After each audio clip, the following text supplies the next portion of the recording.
Haryana board के 10वीं कक्षा के छात्रों के सेट 1 के एग्ज़ाम शुरू हो चुके हैं और कल 9 अगस्त 2024 को 10वीं कक्षा का विज्ञान विषय का एग्ज़ाम है। इसलिए विज्ञान विषय की तैयारी करवाने के लिए आज मैं आपको इस वीडियो के अंदर सेट 1 का विज्ञान विषय का पूरा क्वेश्चन पेपर सोल्व करवाऊंगा ताकि आपके एग्ज़ाम की अच्छे से तैयारी हो सके। वीडियो अच्छी लगे तो लाइक करें, चैनल को सब्सक्राइब करके ऑल के बटन के ऊपर क्लिक कर लें ताकि जब नेक्स्ट वीडियो अपलोड हो तो उसका नोटिफिकेशन आपको मिल जाए, क्योंकि मैं आपको अपने चैनल पर हरियाणा बोर्ड से संबंधित जितनी भी लेटेस्ट जानकारी है वो भी उपलब्ध करवाता हूं। इसके अलावा आपकी फाइनल बोर्ड एग्ज़ाम के लिए सभी विषय की तैयारी भी करवाऊंगा और इसके अलावा जो आपके लेटेस्ट इस सेशन के लिए यानी कि 2024 और 25 के लिए जो सैम्पल पेपर हैं और उनके सॉल्यूशन भी अपने चैनल पर जल्द ही अपलोड करूंगा, ताकि जिससे आपको ये पता चले कि हरियाणा बोर्ड के जो फाइनल बोर्ड एग्ज़ाम के क्वेश्चन पेपर हैं वो कैसे आएंगे। अब क्वेश्चन पेपर देखते हैं सेट 1 का विज्ञान विषय का।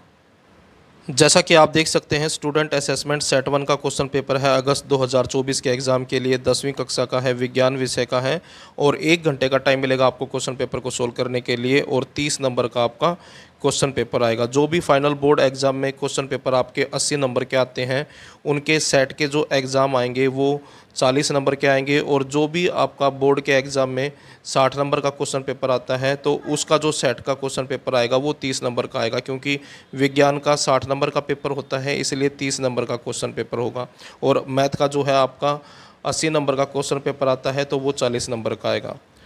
अब यहाँ से क्वेश्चन पेपर जो है आपका स्टार्ट होता है। पहले 8 क्वेश्चन आएंगे एक एक नंबर वाले। पहला क्वेश्चन देखें, लेंस की समता ज्ञात करने का सूत्र है, यानी कि जो लेंस की पावर है वो किस सूत्र से प्राप्त कर सकते हैं यानी कि पता लगा सकते हैं। तो इसका जो आंसर है वो है ऑप्शन डी, यानी कि इस फॉर्मूले से आप जो है लेंस की जो पावर है वो ज्ञात कर सकते हैं। उसके बाद दूसरा क्वेश्चन है, बुझे हुए चूने का सूत्र है, तो बुझे हुए चूने का जो सूत्र है वो है ऑप्शन बी। उसके बाद NaHCO3 का प्रचलित नाम है, तो ये है बेकिंग सोडा, ऑप्शन सी जो है आपका आंसर है। उसके बाद अगला क्वेश्चन है क्वेश्चन नंबर 4, पत्तियों में तैयार भोजन पौधे के अन्य भागों तक किस ऊतक द्वारा पहुंचता है, यानी कि जो पत्तियां हैं जो प्रकाश संश्लेषण के द्वारा भोजन तैयार करती हैं उस भोजन को पौधे के हर एक हिस्से तक जो पहुंचाने का जो काम है वो कौन से ऊतक के द्वारा किया जाता है, तो आंसर है फ्लोएम, यानी कि पोषवा ऊतक के द्वारा। उसके बाद अगला क्वेश्चन है, मानव रुधिर में शर्करा यानी कि शुगर के स्तर को नियंत्रित करने वाले हार्मोन का क्या नाम है, तो इसका आंसर है इंसुलिन, यानी कि ऐसा कोई मरीज जो डायबिटीज़ का मरीज है उसको उसके इलाज के लिए इंसुलिन दी जाती है। उसके बाद छठा क्वेश्चन है, वसायुक्त तथा तेलीय पदार्थों के डैश होने से उनकी गंध एवं स्वाद में परिवर्तन आ जाता है, ऑक्सीकरण, यानी कि जो वसायुक्त और तेलीय जो पदार्थ होते हैं उनके ऑक्सीकरण के कारण उनके गंध में और स्वाद में परिवर्तन हो जाता है। उसके बाद है, स्वपोषी सौर प्रकाश में निहित ऊर्जा को ग्रहण करके रासायनिक ऊर्जा में बदल देते हैं। ये जो स्वयंपोषी हैं सौर प्रकाश के अंदर यानी कि सूर्य के प्रकाश के अंदर जो निहित ऊर्जा है उस ऊर्जा को ये रासायनिक ऊर्जा में बदल देते हैं। उसके बाद अगला क्वेश्चन है, एक क्वेश्चन आएगा अभिकथन और कथन और कारण वाला। तो इसमें जो है HCI गैस शुष्क लिटमस पेपर के रंग में कोई परिवर्तन नहीं करती है। कारण है HCI गैस नीले लिटमस पेपर में उपस्थित जल के घुलकर H आयन देती है, तो इसका जो आंसर बनेगा वो बनेगा ऑप्शन ए। तो इसका आंसर है ऑप्शन ए। दोनों ए तथा आर सत्य हैं तथा आर अभिकथन ए की सही व्याख्या है। उसके बाद 2 नंबर वाले क्वेश्चन है very short answer type question. पहला क्वेश्चन देखें, इसके अंदर प्रकाशीय केंद्र किसे कहते हैं, आंसर देखें, किसी लेंस का केंद्र जिसमें से प्रकाश की किरण बिना मुड़े सीधी निकल जाती है उसे प्रकाशीय केंद्र कहते हैं, यानी कि किसी लेंस का केंद्र जिसमें से प्रकाश की किरण बिना मुड़े सीधी निकल जाए, यानी कि प्रकाश जो है बिना परिवर्तन के सीधा निकल जाए उसे प्रकाशीय केंद्र कहते हैं। उसके बाद है धमनी तथा सिराओं में अंतर स्पष्ट कीजिए। तो पहले है धमनी, यह शरीर में गहराई में स्थित होती है, यानी कि जो धमनियाँ होती हैं वो शरीर के अंदर गहराई में होती हैं। इनकी जो दीवारें होती हैं मोटी और लचीली होती हैं, यानी कि ये जो धमनियाँ हैं मोटी होती हैं और लचीली होती हैं। ये हृदय से रक्त शरीर के विभिन्न भागों तक ले जाती हैं, यानी कि इनका जो काम है धमनियों का हृदय से यानी कि दिल से खून को शरीर के बाकी हिस्सों तक पहुंचाना जो है इनका काम होता है धमनियों का। इसमें कपाट नहीं होते और इनमें रक्त झटके के साथ बहता है, यानी कि लगातार नहीं बहता, जो खून है वो झटके के साथ बहता है इनके अंदर धमनियों में। उसके बाद है सिरा। ये शरीर के सतह पर होती हैं, यानी कि जो शरीर के सतह पर दिखाई देती है नसें, उनको सिरा कहते हैं। उनकी दीवारें पतली व कमज़ोर होती हैं, यानी कि इनकी दीवारें जो हैं पतली हैं और कमज़ोर हैं। सिराएं शरीर के विभिन्न भागों से रक्त हृदय तक ले जाती हैं और इनका काम है शरीर के विभिन्न हिस्सों से खून को दिल तक पहुंचाने का काम। और इनमें कपाट होते हैं और इनमें रक्त समान गति से बहता है, यानी कि यहाँ पर जो है खून झटके के साथ नहीं बहता, लगातार बहता है समान गति से, एक समान गति से। उसके बाद है संतुलित रासायनिक समीकरण किसे कहते हैं? आंसर देखें। यदि रासायनिक समीकरण में अभिकारकों और उत्पादों में विभिन्न तत्वों के परमाणुओं की संख्या बराबर हो तो वह संतुलित रासायनिक समीकरण कहलाता है। तो इसमें यह बताया गया है किसी रासायनिक समीकरण के अंदर जो अभिकारक होते हैं और उस अभिकारकों से जो उत्पाद बनते हैं उनके जो परमाणुओं की संख्या है अगर वो बराबर है, दोनों तरफ अगर परमाणु बराबर होंगे तो ऐसा जो समीकरण होगा, रासायनिक समीकरण होगा, वो संतुलित होगा। उसके बाद 3 नंबर वाले क्वेश्चन हैं, शॉर्ट आंसर टाइप क्वेश्चन। पहला क्वेश्चन है इसके अंदर, उत्तल लेंस तथा अवतल लेंस के बीच में अंतर लिखें। यानी कि उत्तल लेंस में और अवतल लेंस में क्या अंतर होता है? सबसे पहले है उत्तल लेंस। उत्तल लेंस बीच से मोटा, यानी कि जो उत्तल लेंस है वो बीच में से मोटा होता है और किनारों से पतला होता है। यह प्रकाश की किरणों को एक बिंदु पर एकत्रित कर देता है, यानी कि जो प्रकाश है उसको इकट्ठा करके एक बिंदु पर डालता है, यानी कि प्रकाश की किरणों को एकत्रित करता है एक बिंदु पर। इसमें अक्षर बड़े तथा मोटे दिखाई देते हैं, यानी कि इस लेंस से जो अक्षर दिखाई देंगे वो बड़े दिखाई देंगे और मोटे दिखाई देंगे। इसमें मुख्यतः वास्तविक तथा उल्टे प्रतिबिंब बनते हैं, यानी कि जो प्रतिबिंब बनेगा वो वास्तविक होगा और उल्टा होगा। इसकी फोकस दूरी धनात्मक होती है, यानी कि पॉजिटिव होती है, धनात्मक। उसके बाद है अवतल लेंस। अवतल लेंस बीच में से पतला तथा किनारों से मोटा होता है, यानी कि जो अवतल लेंस है ये उसका बिल्कुल उल्टा है उत्तल का। ये जो है बीच से पतला होता है और किनारों से मोटा होता है। यह प्रकाश की किरणों को फैला देता है। वहाँ पर एक बिंदु पर एक जो है इकट्ठा किया जाता होता था, लेकिन यहाँ पर जो है प्रकाश की किरणें फैल जाती हैं। इसमें अक्षर छोटे तथा बारीक दिखाई देते हैं और इस लेंस के द्वारा जो अक्षर हैं वो छोटे दिखाई देते हैं और बारीक दिखाई देते हैं। इसमें केवल आभासी तथा सीधे प्रतिबिंब बनते हैं। जो प्रतिबिंब बनता है वो आभासी बनेगा और सीधा बनेगा। इसकी फोकस दूरी ऋणात्मक होती है, इसकी धनात्मक थी, इसकी ऋणात्मक है। उसके बाद है अगला क्वेश्चन, वायु में जलने से पहले मैग्नीशियम रिबन को साफ क्यों किया जाता है? आंसर देखें। मैग्नीशियम एक क्रियाशील धातु है। वायु के संपर्क में आकर यह ऑक्सीजन के साथ क्रिया करके सफ़ेद रंग की मैग्नीशियम ऑक्साइड की परत बना लेती है, यानी कि जो मैग्नीशियम है ये एक बहुत ही क्रियाशील धातु है। जब ये धातु हवा के संपर्क में आती है, यानी कि हवा के अंदर जो ऑक्सीजन है जब उसके संपर्क में आता है तो क्रिया करके सफ़ेद रंग की मैग्नीशियम ऑक्साइड की एक परत इसके ऊपर जम जाती है। यह परत मैग्नीशियम को जलने में रुकावट यानी कि अवरोध उत्पन्न करती है, यानी इसकी वजह से मैग्नीशियम जो है वो जल नहीं पाता, जलने में रुकावट उत्पन्न होती है इसकी वजह से, जिसे हटाना आवश्यक है, यानी कि इसको हटाने के बाद ही ये जलेगा। अतः वायु में जलाने से पहले मैग्नीशियम रिबन को साफ किया जाता है। उसके बाद 5 नंबर वाले क्वेश्चन हैं, 2 क्वेश्चन आएंगे, क्वेश्चन नंबर 14 और 15, 5 नंबर के होंगे दोनों, और दोनों के चॉइस में एक क्वेश्चन भी होंगे। तो पहला क्वेश्चन है इसके अंदर देखें, विभिन्न पादप हार्मोनों का उनके कार्य सहित वर्णन कीजिए। तो आंसर देखें, बाह्य वातावरण में होने वाले परिवर्तन से प्रभावित होकर पौधे कुछ विशेष रसायन उत्पन्न करते हैं, यानी कि जो पर्यावरण है, बाह्य पर्यावरण है, उसमें जो परिवर्तन होते हैं उन परिवर्तनों से प्रभावित होकर जो पौधे हैं एक विशेष तरह का रसायन उत्पन्न करते हैं, यानी कि उनमें पौधों में एक विशेष तरह का रसायन बनता है जो पीछे की विभिन्न जैविक क्रियाओं को नियंत्रित करता है, यानी कि एक तरह से जो जैविक क्रियाएं हैं इनको नियंत्रित करने का काम करता है ये रसायन। और इस रसायन को जो है हार्मोन कहते हैं, यानी कि ये जो रसायन है ये हार्मोन है।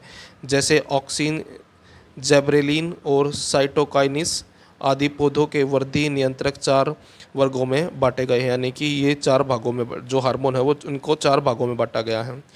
तो सबसे पहले है ज़ैबरेलिन। पौधों की मोटाई बढ़ाना इसका काम है, यानी कि जो पौधे हैं उनकी मोटाई बढ़ाने का काम करता है ये। पौधों का अनुवांशिक बोनापन दूर करता है, यानी कि जो अनुवांशिक बोनापन है पौधे के अंदर उसको दूर करने का काम करता है। फूलों की डंडी लंबी करता है, यानी कि जो फूलों की डंडियां हैं इसकी वजह से लंबी होती हैं। पत्ती का फलक बढ़ता है। किण्वन क्रिया को तेज करता है। उसके बाद अगला है ऑक्सीजन। कोशिकाओं के साइज में वृद्धि, यानी कि ये जो है कोशिकाओं के साइज में वृद्धि करता है। कोशिकीय विभाजन में मदद करता है। पौधों की गतियों पर नियंत्रण करना, पत्तियों को झड़ने से रोकना और बीज रहित फलों के उत्पादन में सहयोग करता है, यानी कि ऐसे फल तैयार करने में मदद करता है जिनके अंदर बीज ना हो।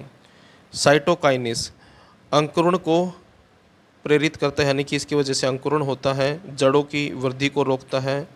पत्तियों की वृद्धि को रोकता है और कोशिकाओं के साइज को बढ़ाता है। प्रोटीन उत्पादन में मदद करता है। उसके बाद है एबिसिक अमल। पौधों की वृद्धि दर को कम करता है। पतझड़ क्रिया को तेज करता है। पत्तियों के खुलने व बंद होने की क्रिया को नियंत्रित करना। फूलों के खुलने व बंद होने की क्रिया इसकी वजह से होती है और बीज एवं कालिका में सुप्तावस्था लाता है। और इसके जो है चॉइस में भी एक क्वेश्चन आएगा, और क्वेश्चन इस तरह से भी आ सकता है कि एक 2 नंबर का क्वेश्चन और एक 3 नंबर का। पहला क्वेश्चन है स्वपोषी और विषमपोषी पोषण के बीच में क्या अंतर है, लिखिए। तो आंसर देखें। पहले है स्वयंपोषी। इस पोषण में जीव अकार्बनिक पदार्थों से अपना भोजन संश्लेषित करते हैं। सभी हरे पौधे तथा कुछ जीवाणु इस प्रकार के पोषण के लिए अनुकूलित है, यानी कि जो प्रकाश संश्लेषण के द्वारा जो भोजन तैयार किया जाता है वो स्वयंपोषी करते हैं, यानी कि स्वयं जो है खुद ही अपना भोजन तैयार कर लेते हैं, उनको स्वयंपोषी कहते हैं। और विषमपोषी जैसे कि मनुष्य है, जीव है, जंतु है, जो किसी न किसी पौधे के ऊपर या किसी दूसरे जंतु के ऊपर निर्भर होते हैं, उसे विषमपोषी पोषण कहते हैं। जैसे कि यहाँ पर बताया गया है, इस पोषण में जीव अपने भोजन के लिए प्रत्यक्ष या अप्रत्यक्ष रूप से पौधों तथा अन्य जीवों पर निर्भर करता है। तो इसमें ये बताया गया है कि इस पोषण के अंदर जो जीव है वो अपने भोजन के लिए प्रत्यक्ष रूप से या अप्रत्यक्ष रूप से पौधों पर या फिर अन्य जीवों के ऊपर निर्भर करता है। उसके बाद है सभी जंतु, कवक या प्रोटोजोआ इस प्रकार के पोषण के लिए अनुकूलित होते हैं, यानी कि सभी जो जितने भी जीव हैं वो सभी जीव, उसके अलावा कवक और प्रोटोजोआ जो है इस प्रकार के जो है पोषण करते हैं। और जो पेड़ पौधे होते हैं वो स्वयंपोषी होते हैं। उसके बाद अगला क्वेश्चन है इसके अंदर, मनुष्य में ऑक्सीजन और कार्बन डाइऑक्साइड का परिवहन कैसे होता है। तो क्वेश्चन है मनुष्य में ऑक्सीजन और कार्बन डाइऑक्साइड का परिवहन कैसे होता है, यानी कि ऑक्सीजन और कार्बन डाइऑक्साइड कैसे इनका परिवहन होता है मनुष्य के शरीर के अंदर, इसके बारे में बताना है। आंसर देखें। पहले है ऑक्सीजन का परिवहन। जब हम सांस लेते हैं तो वायु फेफड़ों के अंदर चली जाती है, यानी कि जब हम सांस लेते हैं तो हवा जो है हमारे फेफड़ों में चली जाती है। फेफड़ों में उपस्थित कुपिकाओं में रक्त वाहिनियाँ होती हैं, यानी कि जो फेफड़ों के अंदर जो कुपिकाएँ होती हैं उसके अंदर रक्त वाहिनियाँ होती हैं। फेफड़ों में से ऑक्सीजन रक्त में मिश्रित हो जाता है, यानी कि फेफड़े में जो ऑक्सीजन जाती है फिर वो खून में मिक्स हो जाता है तथा हीमोग्लोबिन के साथ मिल जाती है, यानी कि हीमोग्लोबिन के साथ जो है ऑक्सीजन मिल जाती है। यह ऑक्सीजन ऊतकों में ले जाती है और जो हीमोग्लोबिन है वो ऑक्सीजन को ऊतकों तक ले जाता है। उसको ऊतकों में ऑक्सीजन की कमी होने के कारण रक्त में से ऑक्सीजन ऊतकों में विसरित हो जाती है। उसके बाद है कार्बन डाइऑक्साइड का परिवहन। ऊतकों में कार्बन डाइऑक्साइड की मात्रा अधिक होने के कारण यह रक्त में मिल जाती है। रक्त में उपस्थित हीमोग्लोबिन CO2 यानी कि कार्बन डाइऑक्साइड गैस को फेफड़ों में ले जाती है। फेफड़ों में से CO2 यानी कि कार्बन डाइऑक्साइड श्वास नली में आ जाती है तथा नासिका द्वारा यानी कि नाक से बाहर निकल जाती हैं। उसके बाद 5 नंबर में अगला क्वेश्चन है, 5 विभिन्न प्रकार की रासायनिक अभिक्रियाओं का उदाहरण सहित वर्णन कीजिए। आंसर देखें।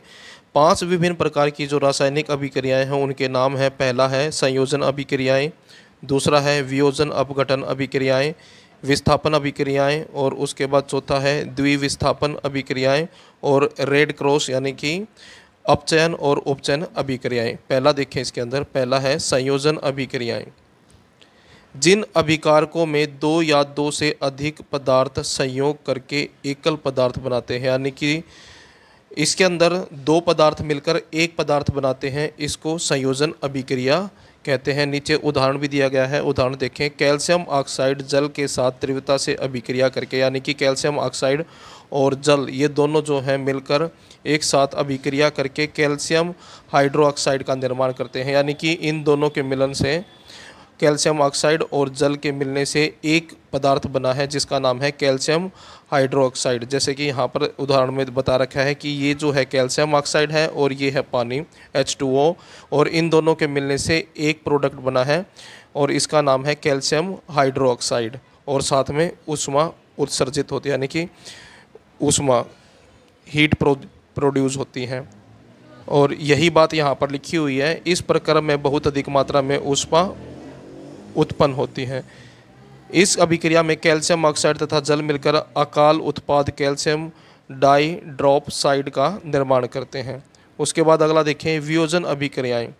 जिन रासायनिक अभिक्रियाओं में अभिकर्मक सरल अवयव में टूट जाते हैं उन्हें वियोजन अपघटन अभिक्रियाएं कहते हैं। तो और नीचे यहाँ पर उदाहरण दिया है, एग्जाम्पल दिया गया है। यहाँ पर ये बताया कि ये जो है पहले वाला ये है फेरस सल्फेट, और इस अभिक्रिया के अंदर क्या होता है, जो रासायनिक इस अभिक्रिया के अंदर जो अभिकर्मक है वो टूटकर एक से ज़्यादा उत्पाद बनाता है। तो यहाँ पर ये एक है और इसका नाम जो है फेरस सल्फेट है, और ये जो है एक से ज़्यादा प्रोडक्ट बनाता है, उत्पाद बनाता है। जैसे कि पहला है ये फेरिक ऑक्साइड, दूसरा है सल्फर डाइऑक्साइड और तीसरा है सल्फर डाइऑक्साइड गैस में। ये है सल्फर ट्राई ऑक्साइड। तो इससे जो है 3 उत्पाद बने हैं, ये तीनों उत्पाद। उसके बाद है विस्थापन अभिक्रियाएं। वे रासायनिक अभिक्रियाएं जिनमें एक अधिक क्रियाशील तत्व कम क्रियाशील तत्वों को उसके यौगिकों के विलयन में से विस्थापित कर देता है, यानी कि हटा देता है, उसको विस्थापन अभिक्रिया कहलाती है या फिर कहते हैं। और यहाँ पर उदाहरण दिया गया है। इस रासायनिक अभिक्रिया में तत्व जिंक कॉपर की अपेक्षा अधिक क्रियाशील है, यानी कि जो जिंक है ये जो है जिंक है और ये जो है कॉपर की अपेक्षा अधिक क्रियाशील है। ये क्या है, कॉपर है, यानी कि कॉपर सल्फेट नीला, और इसको जो है इसके कॉपर सल्फेट से विलयन में से कॉपर को विस्थापित कर देता है, यानी कि इसमें से कॉपर को अलग कर देता है। ये कॉपर है और इसको अलग कर दिया, और ये है जिंक सल्फेट। सभी वियोजन अभिक्रियाएं ऊष्माक्षेपी अभिक्रियाएं होती हैं। उसके बाद अगला देखें, विस्थापन अभिक्रियाएं। वे रासायनिक अभिक्रियाएं जिनमें 2 आयनिक यौगिक क्रिया करके आयनों का आदान प्रदान करते हैं तथा 2 नए यौगिकों का निर्माण होता है, उसे द्विविस्थापन अभिक्रियाएं कहलाती हैं। और उदाहरण यहाँ पर दिया गया है। उदाहरण के तौर पर ये जो पहला है ये है बेरियम क्लोराइड, दूसरा है सोडियम सल्फेट, और ये जो इससे जो उत्पाद बनते हैं वो है बेरियम सल्फेट, ये बेरियम सल्फेट है, और दूसरा है सोडियम क्लोराइड। तो इससे ये बनते हैं।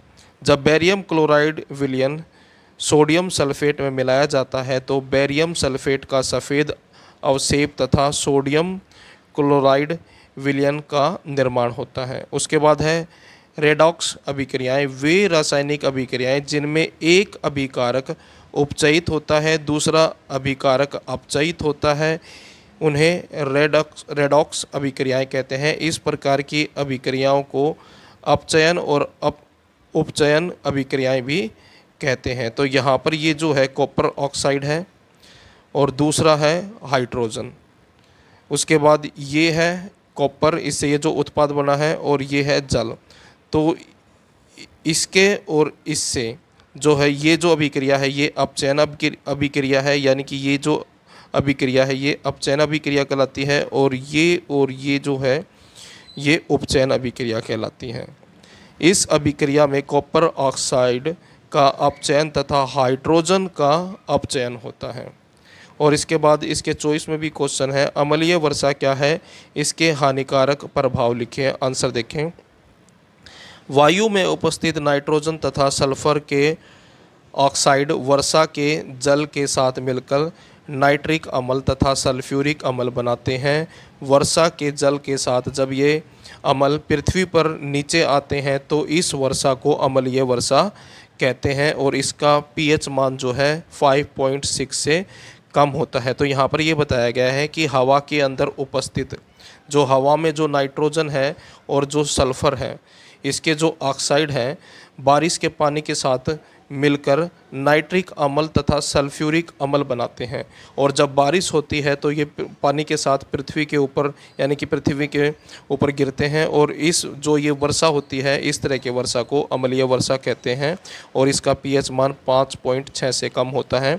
और इसके जो हानिकारक प्रभाव है यानी कि इससे क्या नुकसान होते हैं, अम्लीय वर्षा के कारण नदी, तालाब आदि का जल अम्लीय होने के कारण जलीय जीवों जैसे मछली आदि पर बुरा प्रभाव पड़ता है। यानी कि जब अम्लीय वर्षा होती है तो नदी का और जो तालाब का पानी होता है वो भी अम्लीय हो जाता है और अम्लीय होने के कारण इसके अंदर जो जलीय जीव हैं जैसे कि मछली हैं, इनके ऊपर बुरा प्रभाव पड़ता है, यानी कि इनकी मृत्यु तक हो जाती है।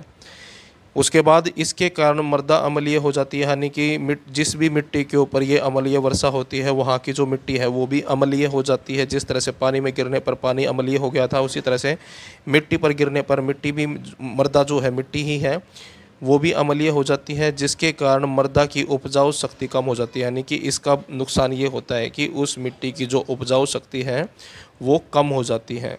अम्लीय वर्षा के कारण अनेक ऐतिहासिक स्मारक, भवन तथा मूर्तियों का संसारण होता है। यानी कि जैसे ताजमहल है, ताजमहल का जो रंग जो है फीका पड़ रहा है, यानी कि सफ़ेद से अब वो पीलापन जो दिखाई देता है, उसके पीछे जो कारण है वो है अम्लीय वर्षा। यानी कि जो संगमरमर का पत्थर है उसके ऊपर अम्लीय वर्षा के कारण उसके ऊपर प्रभाव पड़ा है और उसका जो रंग है वो सफ़ेद से पीला पड़ गया है। उसके बाद अगला क्वेश्चन है, अम्ल को तनुकृत करते समय यह क्यों अनुशंसित करते हैं, यानी कि ये क्यों निश्चित करते हैं कि अम्ल को जल में मिलाना चाहिए न कि जल को अम्ल में। तो यहाँ पर ये बताया गया है कि प्रयोगशाला में जब प्रयोग करते टाइम अम्ल का यूज़ किया जाता है तो उस समय इस चीज़ का ध्यान रखना होता है कि अम्ल को जो है जल में मिलाना होता है, ना कि जल को अम्ल में। क्या हो सकता है वो आगे नीचे आंसर के अंदर बताया गया है।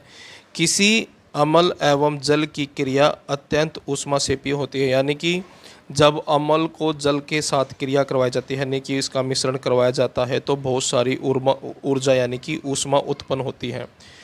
तनुकरण के लिए जब बीकर में रखे जल में अम्ल डालते हैं, यानी कि जब तनुकरण करने के लिए बीकर के अंदर जल में अम्ल डालते हैं, यानी कि पानी के अंदर जब अम्ल डाला जाता है तो उत्पन्न ऊष्मा की मात्रा अपेक्षाकृत कम होती है। तो ऊष्मा जो है वो कम मात्रा में उत्पन्न होती है, यानी कि बीकर के अंदर जो पानी है, पानी के अंदर अगर अम्ल डालते हैं, पानी में अगर अम्ल डाला जाएगा तो ऊष्मा जो है यानी कि हीट जो है वो कम प्रोड्यूस होगी, यानी कि कम उत्पन्न होगी।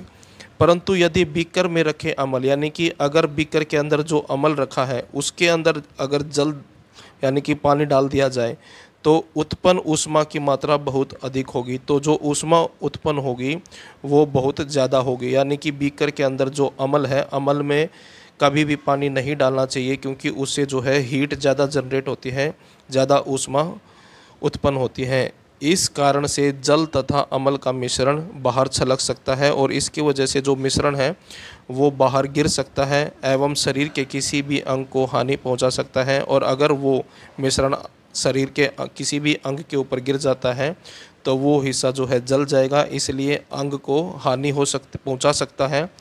इसके अतिरिक्त ताप पड़ने से कांच का पात्र भी टूट सकता है और ज़्यादा गर्म होने की वजह से जो कांच का पात्र है, यानी कि ये जो बीकर होता है ये कांच का बना होता है, ये बीकर टूट सकता है और जिससे कोई दुर्घटना हो सकती है।